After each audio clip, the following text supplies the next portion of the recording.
Hello friends, welcome to my channel.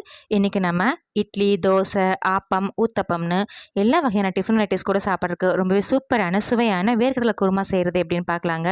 நம்ம எப்போவும் செய்கிற குருமாவில் வந்து டேஸ்ட் ரொம்ப டிஃப்ரெண்ட்டாக இருக்கும். வாங்க எப்படி பண்ணுறதுன்னு பார்க்கலாம்.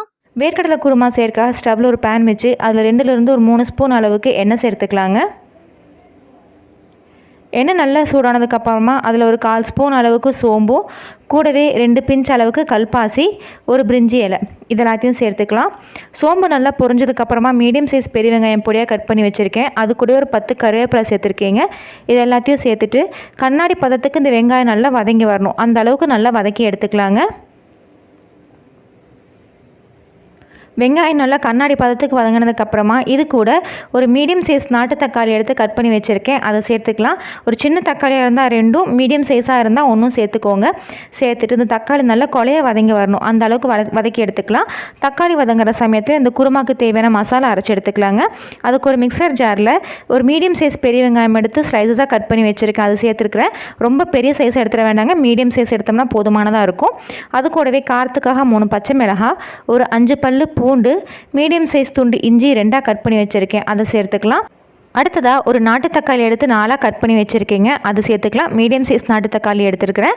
இது கூடவே ஒரு 1/2 ஸ்பூன் அளவுக்கு சோம்பு சேர்த்துட்டு கடைசியாக 2 ஸ்பூன்லேருந்து 3 ஸ்பூன் அளவுக்கு வேர்க்கடலை சேர்த்துக்கலாங்க. நீங்கள் குருமா எந்த அளவுக்கு செய்கிறீங்களோ அதுக்கு தகுந்த மாதிரி சேர்த்துக்கோங்க. எனக்கு ஒரு 3 ஸ்பூன் அளவுக்கு வேர்க்கடலை சேர்த்துருக்கிறேன். சேர்த்துட்டு நல்லா தண்ணி விட்டு ஃபைன் பேஸ்ட்டாக அரைச்சி எடுத்துக்கலாம். பாருங்கள், இந்த மாதிரி நல்லா ஃபைன் பேஸ்ட்டாக அரைச்சி எடுத்துக்கணும்.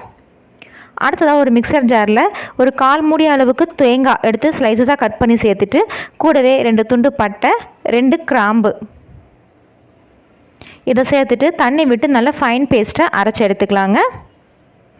இப்போ நமக்கு குருமா செய்கிறதுக்கான மசாலா 2யும் அரைச்சி எடுத்தாச்சுங்க. அடுத்ததாக இப்போ தக்காளி பார்த்திங்கன்னா நல்லா குழைய வதங்கி வந்திருக்கு. இந்த மாதிரி நல்லா வதக்கி எடுத்துக்கணும். வதங்கினதுக்கப்புறமா அடுத்ததாக இது கூட நம்ம அரைச்சி வச்சுருந்த மசாலாவை சேர்த்துக்கலாங்க. முதல்ல வெங்காயம் தக்காளி விழுது அரைச்சி வச்சுருந்தோம் இல்லைங்களா, அதை சேர்த்துக்கலாம். சேர்த்துட்டு இந்த குருமாவுக்கு தேவையான அளவு தண்ணி சேர்த்துக்கலாம். நம்ம வேர்க்கடலை சேர்த்துருக்குறோம், அதனால் கொதிக்கும் போது நல்லா திக்னஸ் கொடுக்கும். ஆரம்பத்திலேயே நமக்கு திக்னஸ் தகுந்த அளவுக்கு தண்ணி சேர்த்துக்கலாங்க. சேர்த்துட்டு நல்லா கலந்து எடுத்துக்கலாம். ஃபஸ்ட்டு வெங்காயம் தக்காளி சேர்த்து இது ஒரு 5 நிமிஷம் கொதிக்க வச்சதுக்கப்புறம் கூட நீங்கள் தேங்காய் விழுதை சேர்க்கலாம். இல்லைனா இதை சேர்த்த உடனே கலரி விட்டுட்டு அடுத்ததாகவே தேங்காய் விழுதை சேர்த்துக்கலாம். நான் 2 அடுத்ததாக சேர்த்துருக்கிறேன். நீங்கள் விருப்பத்துக்கு தகுந்த மாதிரி எப்படி வேணால் செஞ்சுக்கலாங்க. தேங்காய் விழுதை சேர்த்ததுக்கப்புறமா ஒரு 1/2 டம்ளர்லேருந்து 1 டம்ளர் அளவுக்கு தண்ணி சேர்த்துட்டு நல்லா கலந்து எடுத்துக்கலாங்க. குருமா நமக்கு எந்த அளவுக்கு திக்னஸ் வேணுமோ அதுக்கு தகுந்த மாதிரி கன்சிஸ்டன்சிக்கு ஏற்ற அளவு தண்ணி சேர்த்துக்கலாம்.